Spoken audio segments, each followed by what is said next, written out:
Hello, everybody. Well, here I am. I promised faithfully a video on the Peggy Mercer YouTube channel. Writing for Love and Maybe Money is what these sessions are all about. I'm not dressed. I've actually look kind of ragtag right now. I've been outside planting some corn.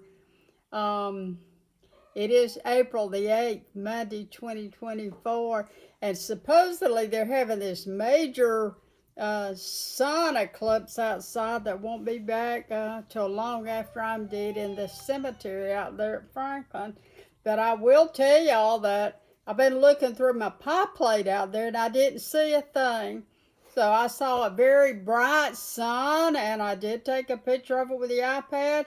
But like, where's the beef? I'm like, I bought a hamburger and there's no beef in it. So what I was trying to do was see the eclipse maybe. And so what happened was I'm ragtag today. I've got on my Margaritaville shirt that I love so much, and I'm having a good time. I do have some news. I heard from the West Coast label, and they have the song that the young lady Lori Hardman, a fabulous singer on the West Coast, is cutting one of my songs, and that's really exciting. And right now they've sent it to mastering, so it'll be on Spotify pretty quick, and I think everybody will enjoy that.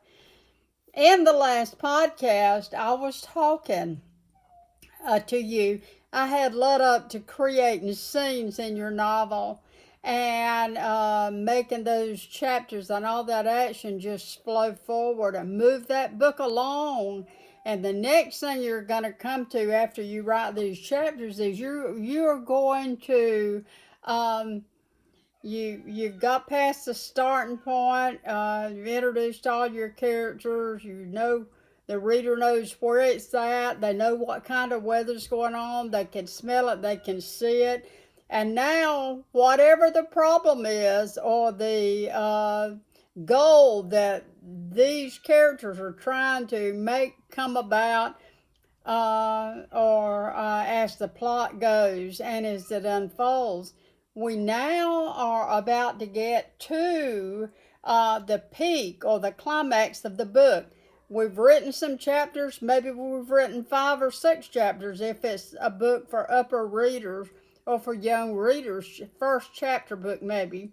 If it's an adult novel, we maybe written 10 chapters or 15 chapters, and we've got another 10 to go or whatever. But right now what we're doing is we are coming to the peak, the peak of the book and the climax. And so that is going to be the major middle, kind of middle of the book, a little over the halfway point. That's going to be the major bang. That's going to be the what's happening. That's going to be what this is all about. And they're going to get a result going. So you might say in a book like I wrote called Spring Journey of Hibiscus Magnolia, which became an instant overnight bestseller. And I can tell y'all that that this is kind of memories of my life. It starts out with a story about my grandmother and granddaddy and how that life came about with all my cousins and stuff.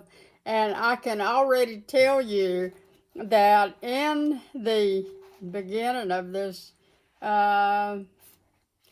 it has a reference to my years as a child out in the Satilla community. Everybody, one of my girlfriends the other day said she thought I had lived all my life in Douglas, and I said, well, honey, you didn't grow up here with me. No, I lived my childhood out there at Satilla and went to Satilla school. And so this book has the Satilla years in it. Now, this book has my high school and my college years and some other stuff. So this is a memory piece, and it's not going to have the same peak of action that the novel has. The novel has something happen Somebody's changing, somebody's finding something, somebody's discovering something, somebody's headed for the moon and they get there and they find something they didn't expect to find. And so we have a peak of action. This is what makes writing fun. And I talk constantly, all the time, about outlining and trying to control this book. And you really can't let it get away with you, because you know what your word count is. You know what your word count is. I can't get over my hair. I've got it stuck up there on one side of my head. Looks like I'm lopsided. Maybe all my brain has fell over here. But I was outside a while ago and I was trying to find that eclipse that's supposed to be taking place. And I know I'm probably out here in the woods and can't see it for the pine tree. But I was thinking, wouldn't that make a good setting or background for a novel? Wouldn't that be fun? You might start your novel by saying something like, the eclipse in southern Alabama occurred at 3:05. At 3:06, the robbery occurred in a house on Main Street that was 5,000 square foot. And the robbers went in this house and they stole $500,000 worth of minks from maybe Levy's in Memphis or some great mink coat company. And they stole $500,000, and then they stole a couple of $1,000,000 in diamonds and emeralds and jewelry, and then they left. And then at 4, while these people are gone, these people came back and stole one more thing. They stole a white poodle named Zippendale. And now little Zippendale is worth more, as you know, you who love fur babies, you know what I'm talking about. The little poodle Zippendale is worth more than the diamonds and the minks and all the other stuff that these robbers got. They can change the diamond rings and take the real diamonds out and put fake diamonds in. They can sell all that on the underworld market. They can sell the minks. They can do all they want to do. And these people can replace that stuff because they're that wealthy. But they can't replace that poodle, Zippendale. So maybe this whole novel is about these people trying to find that little dog. Don't you love it? Anyway, all kind of things that could be the plot and could be driving the book. And I was out there thinking about this so-called eclipse. The sun is shining here. I don't see any eclipse. And that's how quickly your plans can change. It was supposed to be out there and it's not out there. So I don't know what to tell you except to keep from sounding like just cornbread. I'm going on with this thing about the peak of the book. After you've written X number of books and you've got a certain word count, and you know in the on the other side of this peak or climax, you're going to have so many words to finish up this book, okay? So you know about where you are, and you know about how many pages you can use and how many scenes you're going to be able to use in the peak of this book. If you've ever seen that movie, Romance in the Stone, it was a real fast-paced, high adventure romance kind of a book, and it moved real fast. Well, we may be writing a novel that is a slow flowing like a good whiskey. It's just kind of traveling along like a river. Now, and there it goes. And what happens is they then, to give you a great idea, they think they see the little dog and it's in a cage and it's being thrown out over the bridge by the robbers. somebody jumps in the water and gets that cage and saves that dog. And that could be the peak of this book, and all the descriptions of the people screaming and yelling and the barges and the stuff like that going on. And I was thinking about that in relationship to this day, Monday, April the 8th, 2024. Now, when I come back Friday, I'm going to talk to you about falling action that occurs after the peak has occurred. The action of the story begins to fall. And I'll remind you a little bit more about a great climax to a book. Then I'll remind you about falling action. Then I'll remind you about the ending of the book and how to have a great ending. I will then, after we have corralled or rounded up all the literary elements, and I'll go back and see if there's anything I missed in that. I'm going to pull out some books and read you some great beginnings. And I'm going to do a session on how to write great poetry. I have so many poets that I know that write horrible poetry, and because they write it for themselves, they don't think about their reader and who might be interested in buying that book. They just say, I'm going to say this, that, and the other, and it's the truth, and it's what I feel like, and that's what I'm going to do right now. But let me tell you something. That doesn't always work if you want to sell books. If you want to sell books, you have to write for who? You write for the reader. You don't write. You know, we draw a piece of art or we paint a painting. We work so hard on that, and it symbolizes something we want to symbolize.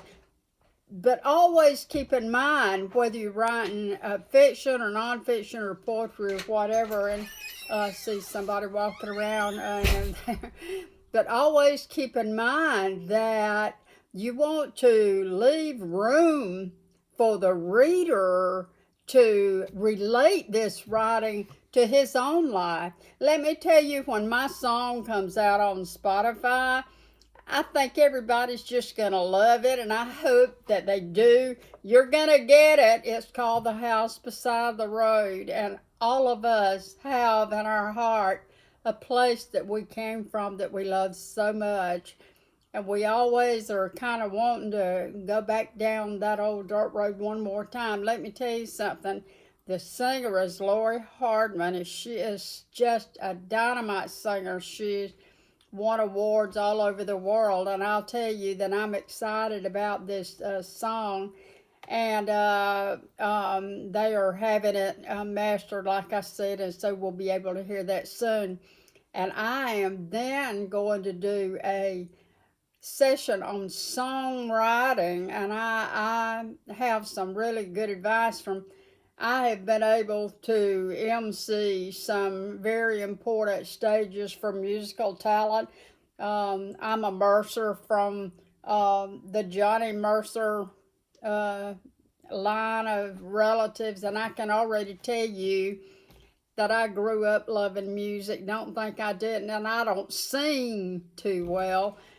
John Richards is all the time hearing me say, well, can I sing in that? Now, I did get to sing one time with the Wannabeatles, and I did some harmony, and they could hear that I was doing correct harmony.